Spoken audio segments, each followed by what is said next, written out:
Hello, good evening, and welcome back. So, seeing as the UK government wants everybody to go electric with their vehicles, amongst other things, of course, when you give a suggestion into the free market and you put that suggestion into private enterprise, as weak as it might be, if you encourage people to do things, then the market is going to capitalize on that. The competition is going to let the cream rise to the top, which is brilliant. The problem you get is when the state controls something that is required for it.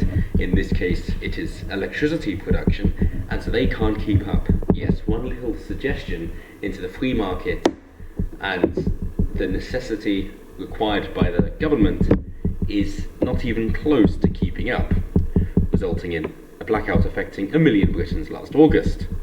So as we have here, ministers warned Britain's electricity network needs urgent upgrade to cope with increased demand from electric cars or risk future blackouts.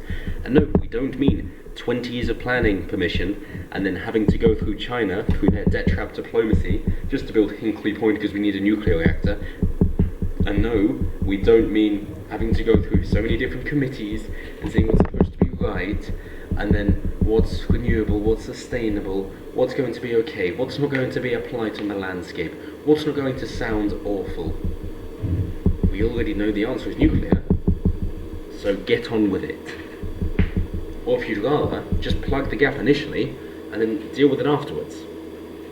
Because you can say, go with uranium, go okay, but then what about that having a 400,000 year half-life? Okay, in which case you want to go with thorium instead, seeing as we only went with uranium for the sake of the warheads. In that case, maybe you want one of your reactors to be uranium, but we need to triple the amount if we really want everyone to have electric cars, in which case all the other ones can be more thorium-based, but the half-life is 8 days instead. And yes, I know it's not half-life. Well, I know it is a half-life and not when it stops being reactive, but nonetheless, that sounds like a much better idea. Also, seeing it as a lower or a higher half-life, it means that you don't need to have as much per cycle because it decays so much quicker. Are they going to think about this? No, of course not. They're just going to delay, because that's what they always do. Brexit is just yet another example of it that people are more aware of, even though government does this with anything. It takes longer and it costs more. That is what government does. It is built that way to stop totalitarian regimes, but that's because the government has too much power in the first place, affecting people's lives. Private institutions aren't limited by that, in which case they can rise to the top very quickly, and if they try something totalitarian, they go bust. Go woke, go broke. So they say they have an electric vehicle energy task force, which says urgent network investment is needed. Wow! You needed a task force to tell you that if everybody suddenly increased their electricity demand tremendously, you would need more electricity? I bet that was money well spent, instead of actually just building a reactor. Brilliant. It warned that without upgrades to cope with the demand from electric cars, blackouts could be more common. No way! As in, we won't have enough electricity, and so some people suddenly lose electricity? What money well spent on that task force? Wow, what geniuses they have. In August, the network went down due to imbalance, leaving 1 million without power. Yes, because it is finely balanced, because batteries are awful at the moment, put simply. The battery capacity we have can't stand it. So we actually use gravitational potential energy, in that we have dams, we have 2 water reserves. When the energy demand is low, we pump it up to the higher one, and when it is high, we allow it to run through dams, and then that spins, generating the electric energy through the dynamo. And then we put that back into the system to account for surges. But what they want to do, seeing as they're saying that pure electric passenger car registrations have risen by 144% in 2019 and due to so in the coming years, what we will need is more akin to what they call a smart network. So what that is that we have your car plugged in and it won't necessarily be charging, because if electricity is needed somewhere else for something more important, it will deplete your battery to charge that up, and then when there isn't a big demand, you will actually be able to charge your car up. The thing is, obviously, charging these cars takes a hell of a long time as well. And in order to put in all these changes needed, not only to generate the electricity, but also to help you to top up around, because, as we say, the batteries don't have a large enough capacity at the moment, which is why it hasn't caught on. that you aren't able to do long distances without topping up, which takes forever. So they're saying a prior study put this figure at between 2.7 billion and 6.5 billion pounds. For the electricity network to cope with the increasing volume of pure electric and plug-in hybrid vehicles charging from the grid, the task force recommended a smart approach is integrated in the system. And they say that the electricity produced by generators or supplied from storage devices must exactly balance the demand for electricity on a second-by-second basis. This is generally referred to as maintaining system stability. If this balance is not maintained, the system can fail. Yes, there is not nearly enough storage. In a future with smart EV chargers, the chargers could react to imbalances of this kind and reduce demand automatically. Further recommendations to ministers include ensuring that EV drivers, electricity consumers and the energy system benefit from the integration of EVs in the energy system, providing financial incentives to EV drivers. You don't need to, you already can't keep up, to ensure that the potential energy storage capacity of millions of electric vehicles is used to reduce peak demand. You just can't do it. It's brilliant, isn't it? Oh dear. The government could step back, but no, instead they have to get more involved and fuck it up some more. Prioritising greater standardisation across the charging network to ensure it works resiliently, efficiently and securely with the electricity system. Unsecurely. Ooh, no. I'm not going to get conspiratorial on you now. Establishing an independent body to promote the benefits of smart charging through a major publicity campaign to ensure EV drivers are confident and well informed. Don't need to be, they are already. Make it cheaper, that'll do the job. And it's trendy, and that's what matters. That's what's going to make it available, because you've got the investments from the rich guys, and then everyone's going to be able to afford it. Brilliant. That's why the Prius is so popular.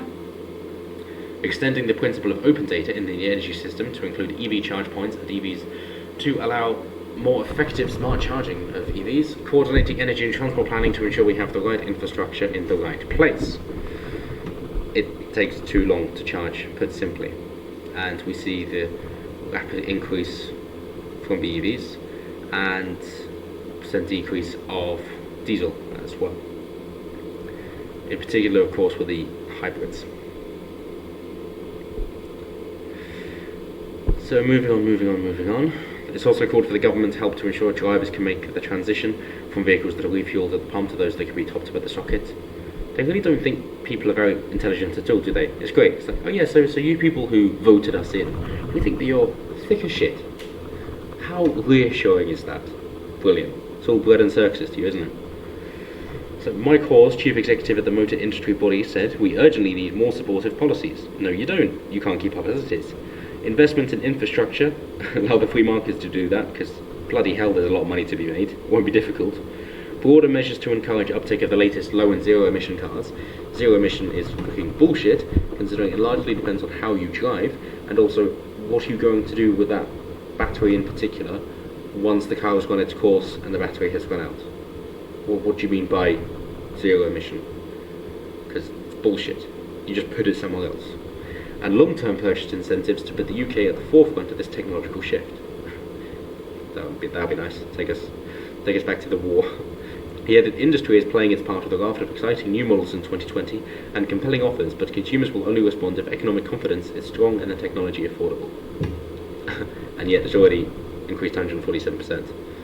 So I don't think you quite know what you're talking about, Mike Hawes. You're just virtue signaling again, aren't you? What should we do with this? How about we just leave you alone? But yes, as always, government is too slow to react to these things, and they seem to be needing to have help from China, considering that they actually allow their businessmen to function, and maybe the British government can learn a thing or two from them about the free market help.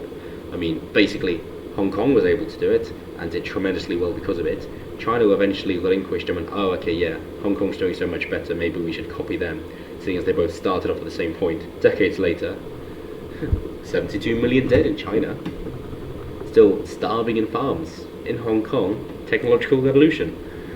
And then China suddenly actually went, oh yeah, we're going to go along with it, and now they're buying up the rest of the world.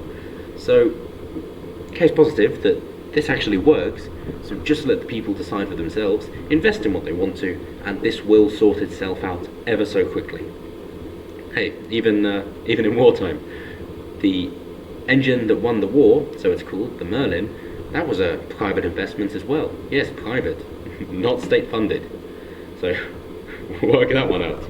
That was in wartime as well. So as we have the government taking too long to do anything at too much of a price and needing that task force to tell us what we already know, but hey, that was an easy job. What if they went, this is going to take us 2 years? It's like, but we know what we're doing. Like, yeah, we got the conclusion right here, but let's just, we're on 60 grand a year, so we might as well make the most of it.